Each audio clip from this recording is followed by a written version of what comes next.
Pune Regional Conference. The session is about moving from user documentation to developer documentation. And by developer documentation, generally we mean only API documentation, right? And Amrita here is going to tell us how it is much more beyond API documentation and how we as technical writers can do more things with developer documentation.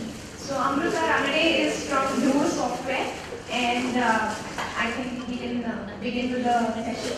Yeah. Can you hear me or should I take the mic? Yeah. Hello everyone. Thanks for the introduction. I'm Amrita Ranade. I work at Dhruva Software as the internal doc writer. So my topic is about moving from user documentation to developer documentation. Before we get started, I have two requests. The first one is, this is my first time I'm presenting, so let's park the questions till the end, just let me get through this first. And the second one is, there are some slides which are text heavy for a reason. I wanted to put in detailed examples so that when you refer to the slides later, you get a reference of what I was talking about. But right now we can, if you just get the gist of the slide, that would be good enough. So let's get started. So let's start with what are developer docs. To understand that, let's first see the difference between user docs and developer docs. So let's take an example of something that we do every day, sending an email via Gmail. So if you want to write the user documentation for this task, this is something it would look like, right? Compose a mail, click send, and just list the options and you are done. If you want to write the developer documentation for the same task, you would explain the behind the scenes kind of workflow for it. So you would talk about the format of the mail, what are the headers, the metadata, how does the client connect to the server, how does the server locate the recipient server, and all those things. So documenting all this for one small task is developer documentation. So a snippet of user documentation translates to multiple documents on the developer documentation side. This is why I think this is a need, and that is the scope of developer documentation going ahead, because I will come to that, I'm sorry. So why do we need dev docs? Like we had a session in the morning, right? The person said that as the user experience is being simplified in the industry, that is a trend. So as the user experience, the user interface becomes simplified, the user documentation requirement goes on decreasing. But the logic that the user has to perform is transferred to the backend, to the underlying technology. Hence, the developer documents that are required go on increasing. And the keynote that we had in the morning, Ajit's keynote, in that he mentioned how knowledge sharing is a problem with their teams.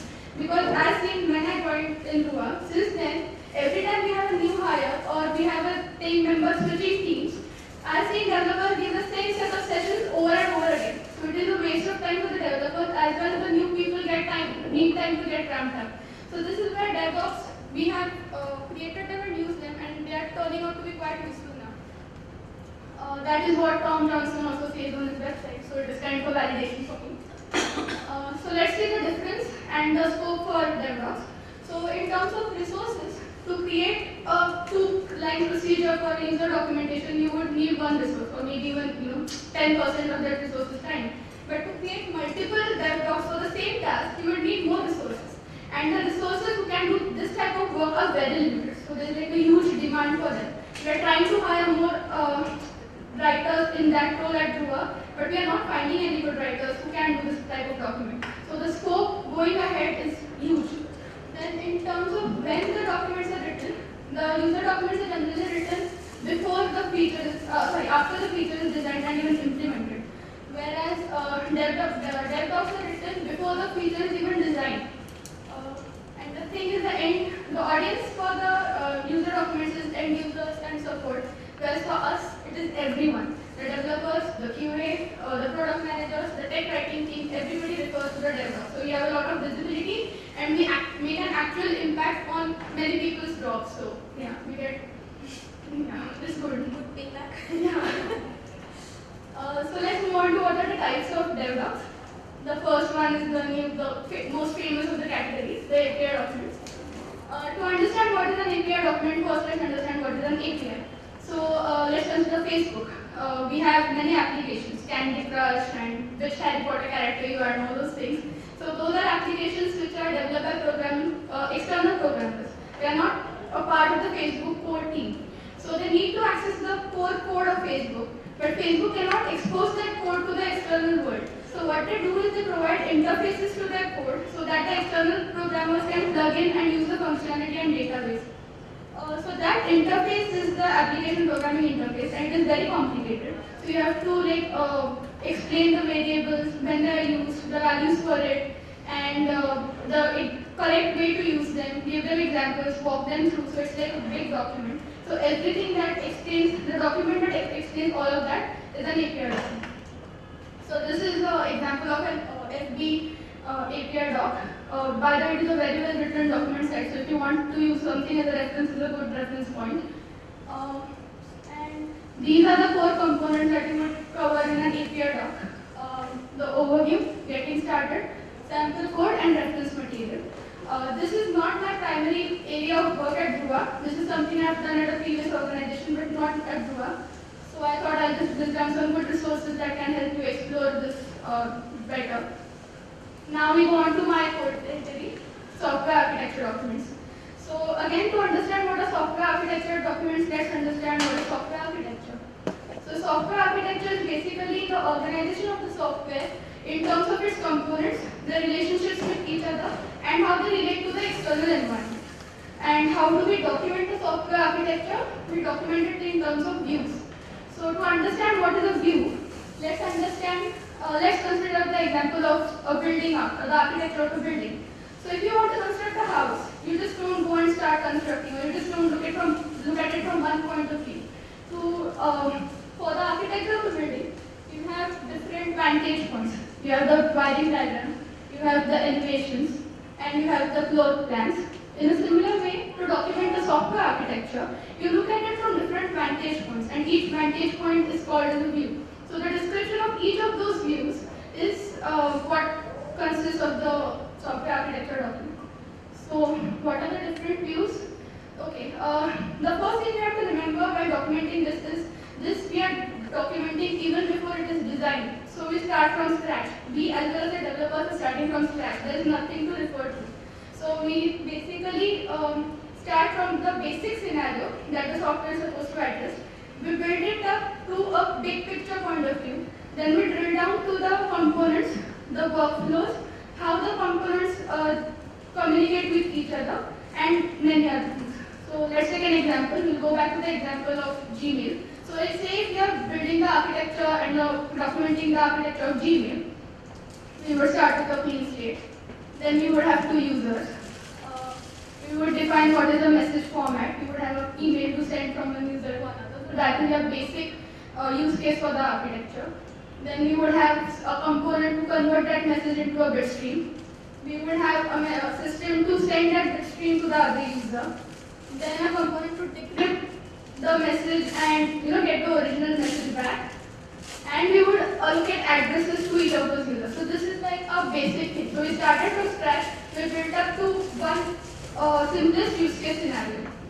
Then we move on to what if there are multiple users. Then you would need a server. The server would connect to the users to manage and administer them. Then you would have addresses for all of the users.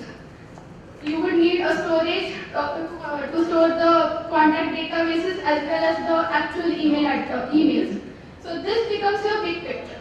So you started from scratch and built up to the big picture. This big picture view is the context view. Next we move on to the functional and non-functional view.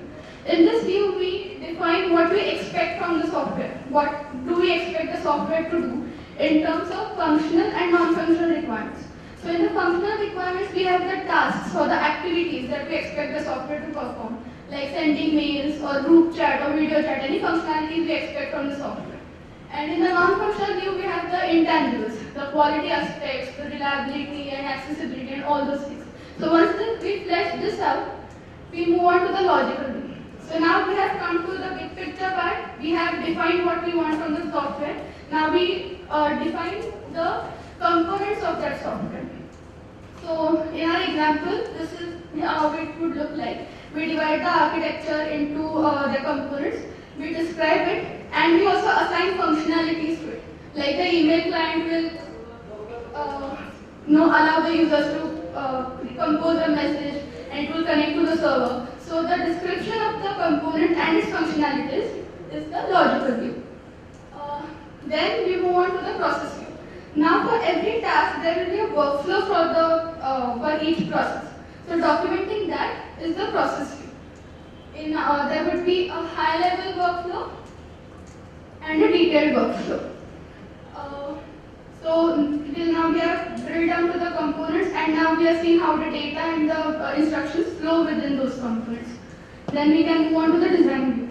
In the design view, we drill down to the details of every component. So in our case, for the email client, we would flesh out all the details, the implementation details, any constraints that you have, or anything. Every component will be defined in absolute detail in this view.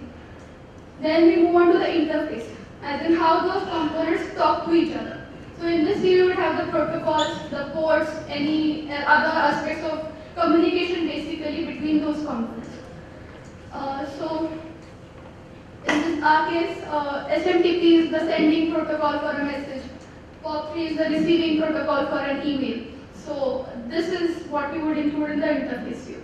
So basically, we are looking at the same architecture from all aspects which are possible and fleshing details out, that is software architecture documentation.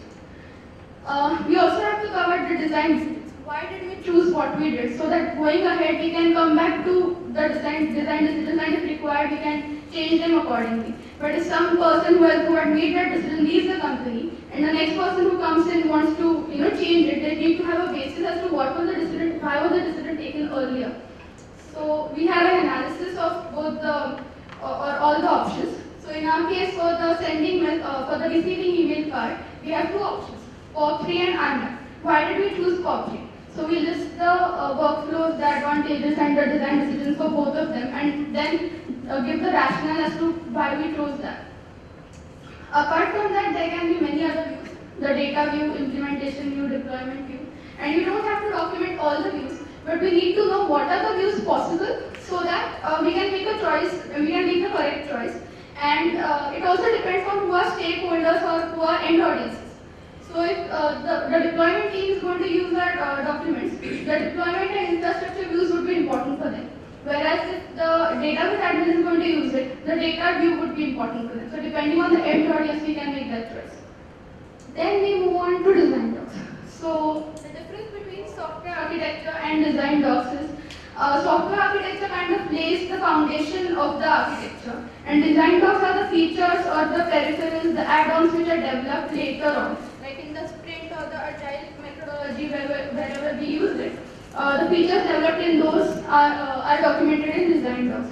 So design docs can assume the information which was given in the architecture docs, and you don't have to explain everything again while writing a design doc. So this is what a design doc would include: the problem statement or the overview if it is a new feature, the context diagram, how does that particular feature fit in the entire architecture of the software, the possible solutions, analysis of the solutions, which solution we chose and why, the areas impacted, using that solution, is there some other part of the architecture which is going to be impacted, how do we plan to resolve that impact, and if not, are we going to live with it? And the workflow, the code implementation, scenarios which are not addressed, and references, any background information that the developer needs to know beforehand. So in our example of Gmail again, this is how the design doc for sending an email for a task would look like. So we would have the requirements, the background and prerequisites, the solution, a nice diagram for it, and the code implementation, which is written by the developer, so you don't have to bother about it, and the areas of impact, and the scenarios not addressed. Now the process that we follow at Druva for these docs. For the software architecture docs, ideally they should be written before the architecture is designed. But in my case, it is a 5-year-old company, so it has already been done. This serves me well because I have a lot of reference information. I go through all the user docs, the sales and marketing docs, and the support docs, because it gives me insights into how the architecture evolved over time. So that is my lead-ins for getting more information. Then I browse code. I get this question often that do you need to know coding to do this kind of a job. You need to know enough coding to read the code and understand what is going on and be comfortable with it. But you don't need excellent coding skills per se. So you just need to know the programming language and that is enough. And I have dated TOI sessions with the developers. In my case, I'm really lucky that the CTO of our company is very enthusiastic about this and he's the one who created the architecture from scratch. So he's the best person to give me inputs. And we have like 1 or 2 hour sessions every single day when we just sit down and write the architecture. So it works in my case really well. And for the design docs, we have the agile methodology at Dhruva. So for every feature we have a sprint, and in every sprint we have like 10 features. So I have to attend all these meetings for every single feature. In the sprint planning session, I get an overview of what are the features coming up for the sprint so I can plan my work. Then we move on to the team discussion meeting, where the leads of the team explain the requirement of that feature to the team who is going to work on it. So I get my requirements for a section of the design docs inputs there. Then we move on to the engineering requirements meeting, where the team goes back to the team lead with the solutions which are possible and the analysis of the solutions, and then they together decide which solution we are going to implement. So that is where I again get my inputs. The design review meeting is ideally by when my design doc should be ready, but sometimes it happens that the developers are so busy implementing that they don't have time to give me inputs. So we might delay it by a day or two, it depends on the developers. Then in the code review meeting and the QA TOI demo, my design doc sort of gets validated, and the QA also tests it, so if there are some changes to something, they can just come back to me and make the changes.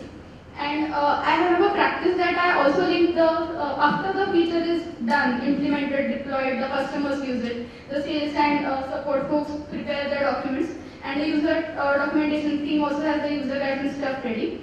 I put those links back into my design documents. So if we have a new hire or if somebody changes the team and joins our team, this document is like a one-stop shop for all the documentation for that particular feature. So they don't have to like scan for information all around the place.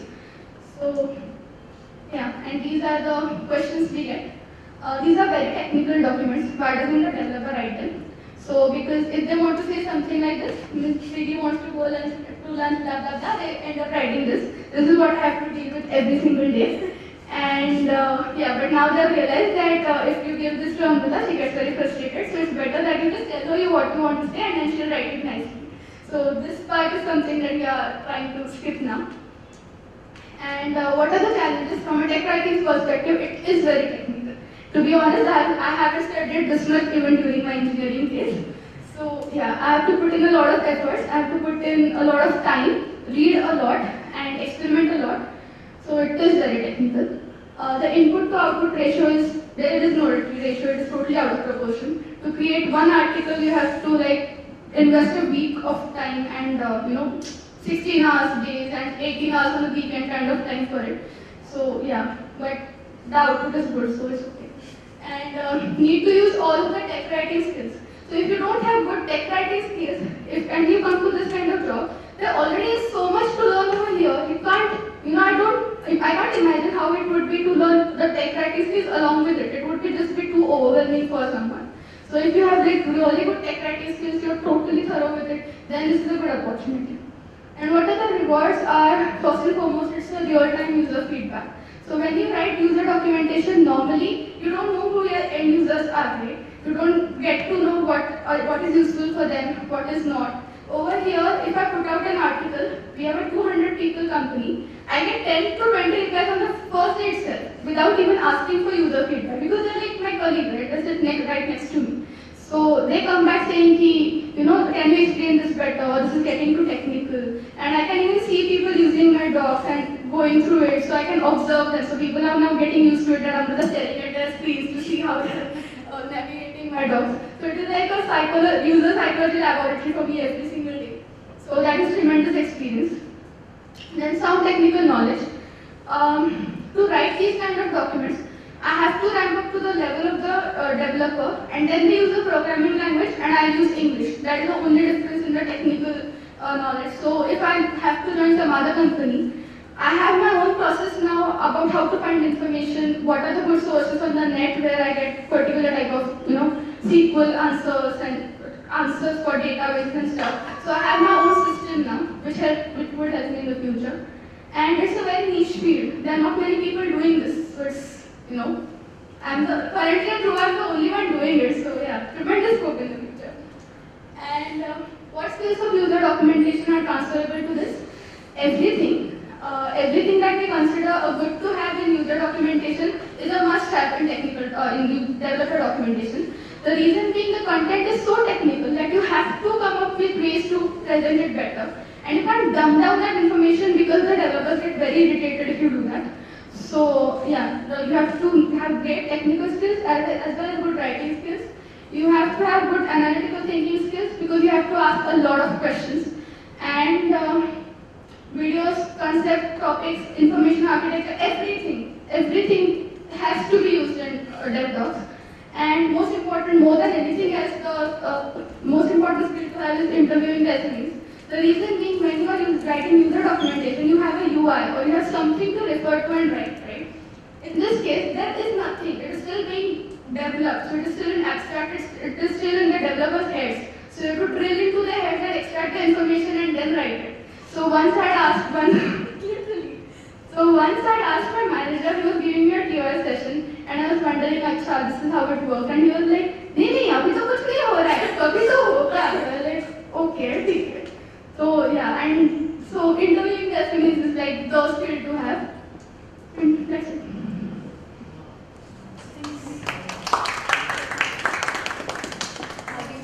Just one question.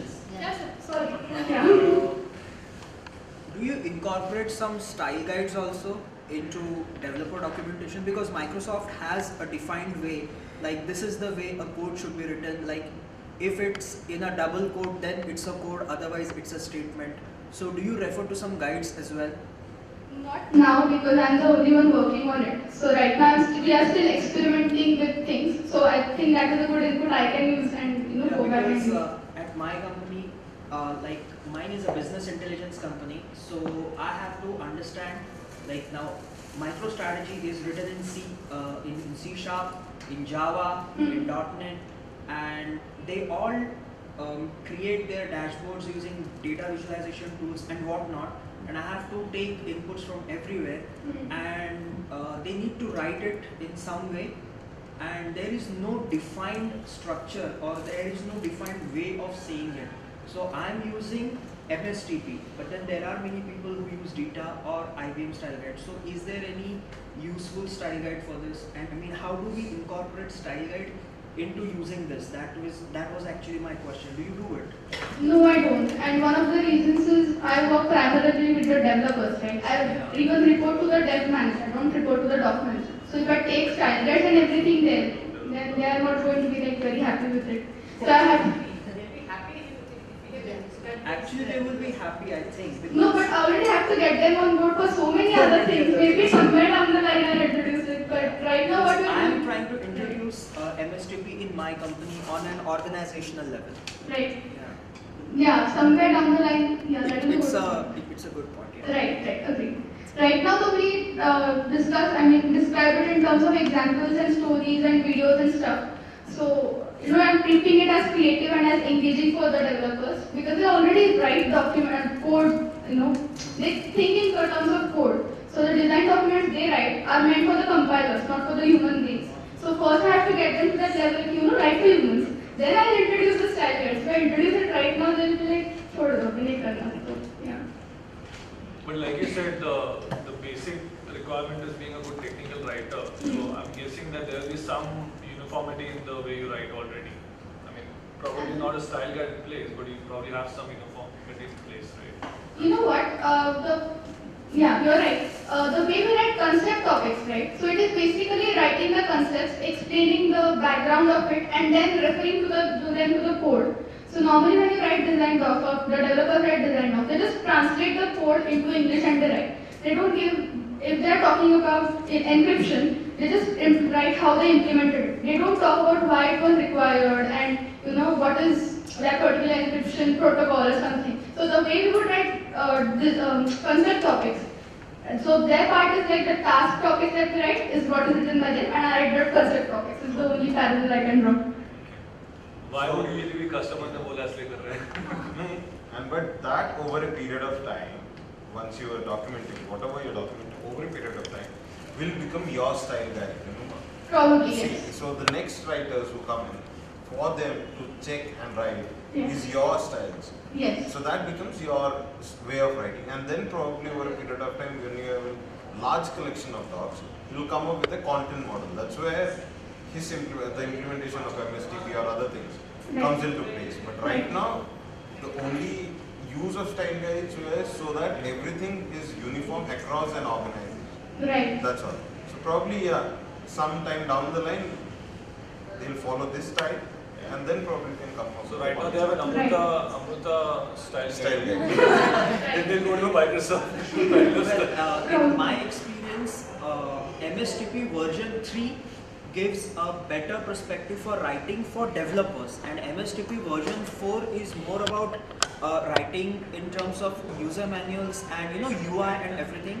And mobile, MSTP 4 covers those areas more, whereas MSTP 3 it feels like it's written for developers. Okay. Yeah, I think it can be used, and developers should really refer to it, because when I gave it to some developers in my company, they were really very happy.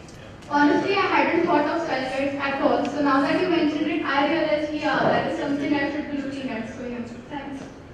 Yeah, as I said, the coding, the knowledge should be good enough for a writer who writes in this domain. Now, since you had the background, yes, you could do that. I come from an engineering background, but my background is in electronics and telecommunications, so not much coding. But I still have that mindset कि okay, at least the developer think that ये engineer है तो कुछ तो आता होगा, so that's why it works. Honestly, I don't think if it makes a difference. So, if someone had a non-engineering background and say after would like to venture into this area, how would you suggest should the person at all? Probably go to technical writing first. I think I don't know how to answer this question because I don't know what it is not to be an engineer, right? So, but I would imagine if I was to write a medical procedure, I would find it very hard because I have no interest and I'm honestly scared of it. So if somebody is scared of technology, then probably they would find it very hard. But if you like technology, then this is a Disneyland. I mean, I feel like I'm going to Disneyland every single day, even if I have to work for like 16 hours a day. It feels like, it's fun. It's basically fun. So yeah, if you really like technology, it is doable. It is nothing hard. Actually, you need to have you need to know your aptitude. You need to know your Right. inclination. If you have that inclination, you can get into that. I think Ashwini Shashikan had a previous session where she said that even if you have an arts or a commerce background and you come to a pure tech writing, you land into an IT company where you have core technical stuff. You just, she was saying when you write your resume or when you're being interviewed, you just say that this is what I have done and show your samples and then show them the ability that I am ready to take on challenges and ready to learn kind of thing. So according to me, and I'm very sure many writers at PMC also do API documentation. We do the developer guide also, and I don't think all of us have a technical background, but I think they are doing pretty well. So I think eliciting information from your SMEs and working well, looking at BMC of course does not follow MSTP. We have our own style and we have now moved to online documentation, so we have limited styles and things like that. But I honestly think, and this is from my own personal perspective and what I've been doing here at BMC, I think it's not like a non-technical person cannot do it. I only very simply give this example that a technical person may understand that a bit, it's a 0 and a 1, a byte is 8 bits. So that is the only difference. But I think if one has the ability to learn, and I'll give you a simple example. I know Shweta does not come from a technical background, but she is doing a lot of technical stuff. And so it's just the aptitude or the ability that you have to elicit information from your SMEs and get that out and kind of get going. I think that is what works well. Yes, it does. This actually happened to me also, like what she said, like I'm not an engineer, but I started with content writing, purely content writing for websites. and I have a couple of years of experience in SEO and web analytics. And right now the company which I have moved into, that's a product-based company. And coincidentally, the product which I am managing, it's a web analytics product from for which we pull some the data which you API which you showed of Facebook. So we pull the Facebook data. So our developers need to find those objects, API objects, that which Facebook metrics to be pulled. So that is where my role came into picture, like to first of all to inform them that this Facebook metric, suppose say page likes or whatever, like if you know about it, if you're aware about it. So that to inform them what are the metrics, and then to start the documentation, that what parameters, what command they need to pass. So that's how, even that was a learning phase for me. But right now I'm slowly getting into it, and so that was, and the question was like for a non-engineer person like me, so what would be the scope of this developing a developer's documentation for me, like in future? Would it be a good scope, or like? Honestly, I think yes, because like I said, right, once you are done with simplifying the UI, where you want to go for jobs? I mean, when the developer, and we know this is a real need of the hour, when the developers need the jobs. So I think it is a good, if you have a good inclination towards technology, this is definitely a field that you can explore in detail. And I really don't think being from an engineering or non-engineering background makes a difference, because anyways you have to read a lot, and you anyways have to experiment a lot. So yeah, I think it's a good field to explore. There could be just one little spin-off effect of this. I mean, I also come from SEO and content writing background. There was a time when I was writing only medical stuff, so much of it that I felt that I had almost become half a doctor. And now that I'm in a pure business intelligence company, I come across so much of coding, or so much of I read so much technology, that instead of being a writer, I start being a developer. That is the only thing. I mean, I feel very motivated to code. At least, like, I have read so much about it. Why don't I give it a try? Why don't I also install MicroStrategy on my machine and try it? That is perhaps the only spin-off effect that we could have. True. I think regarding that question of being from an engineering or non-engineering background, I think there is just a mental block that we have, that since I am not from an engineering background, probably I can't do this kind of a job. But I really don't think that is the case. And initially it might take a little more time to understand. Initially it is a nightmare. For the first 3-4 months it was a nightmare.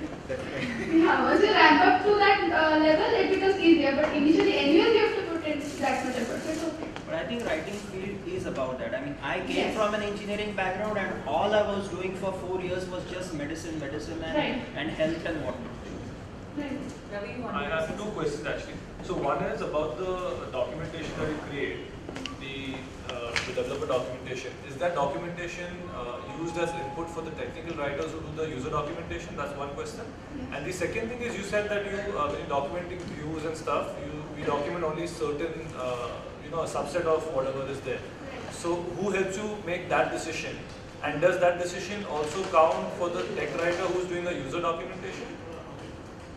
Okay, to answer the first question, yes, these documents go as inputs to the tech writing team, to the QA team to prepare their test plans. So this is basically what the developer would give us anyways, right? The functional specs, the project requirement documents. So I just write them in a better way, which the technical writing team doesn't have to decode what the developer wants to say. I just make their job simpler. But yes, they do go as inputs to the tech writing team.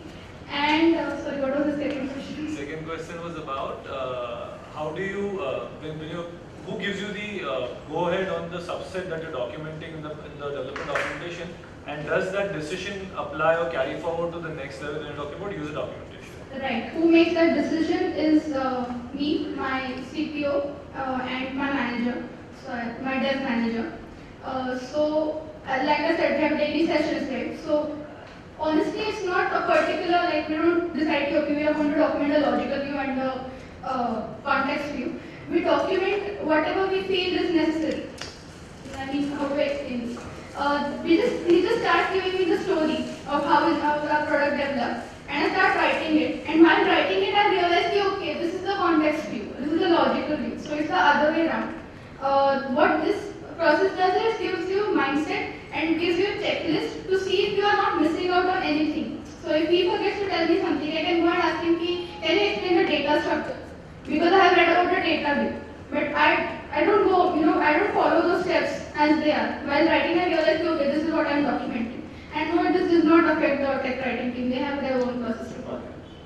might document 3 views as an example, and if there are 30 views, the tech writing team will still have to document all 30 for the user documentation. Yeah, basically the tech writing team would document what happens after the design is implemented, right? So that is like my breakpoint.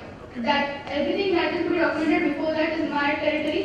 Whatever happens after that is their territory. So my document was inputs to them, but they don't influence their future docs. How my documents would impact is probably the QA and the deployment and implementation team when they go on field. They would write the deployment view where perhaps I won't have to. So that is the call that they can take. So it's basically the BA's write-up, right? Sorry? I'm saying, so basically the BA's write-up. The business analyst. The business analyst is the one who writes all these things, who is responsible for creating at least the half of this. And then you convert that into the proper language base.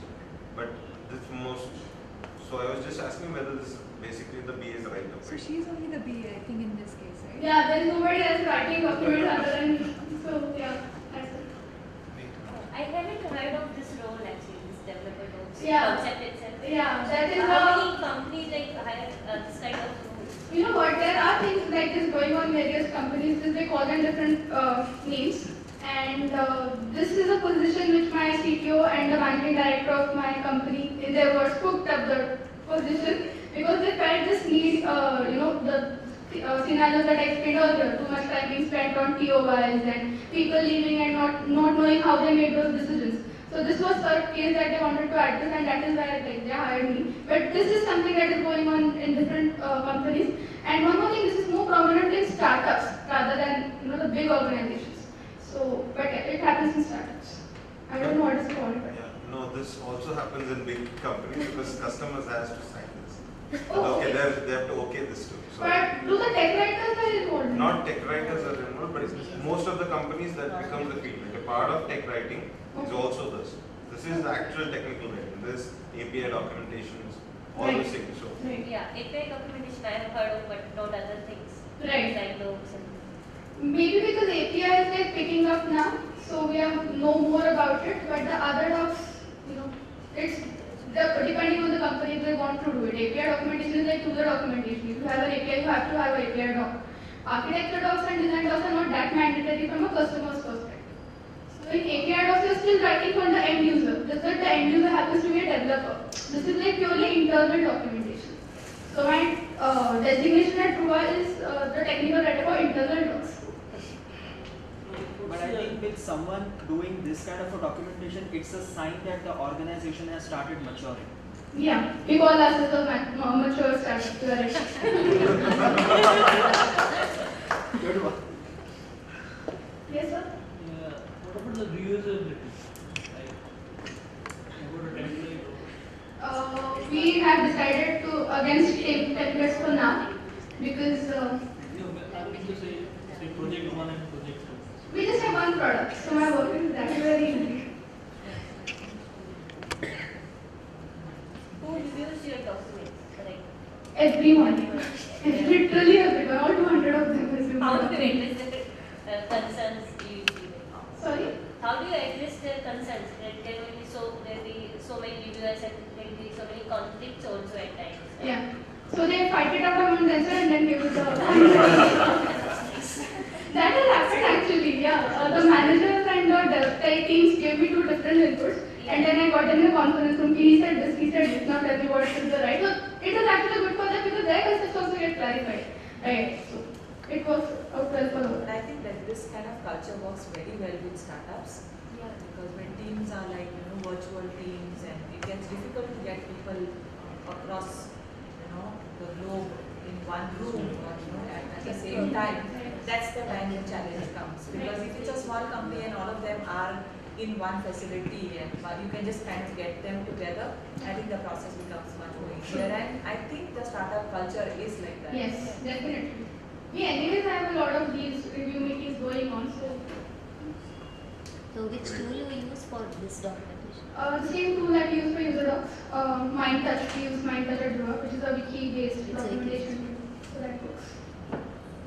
And for videos and all, I use Captivate and PowerPoint presentation for animations. Any more questions? How do you make videos of this kind of Yeah, documentation? I was. architecture. The one that has What part would you make Yeah. a video out of? what, yeah, so I'm trying to show you. This part. So if I want to explain the architecture, this is the kind of video I would prepare. So I don't have to make all fancy stuff because it is internal. They just need to get the concept and they are okay with it. So this kind of animation, if I just play and capture it in Captivate and put the voiceover, where Captivate has a really good text-to-speech feature. So I get a video done over a weekend.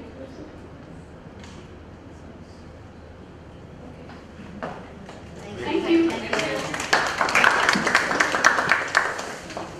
Thank you so much, Amrita. This was a very interesting session and very interactive as well. People had lots of questions I could see. Can I request Pankaj to give her a small token of appreciation? We'll get ready for the next session in 5-10 minutes.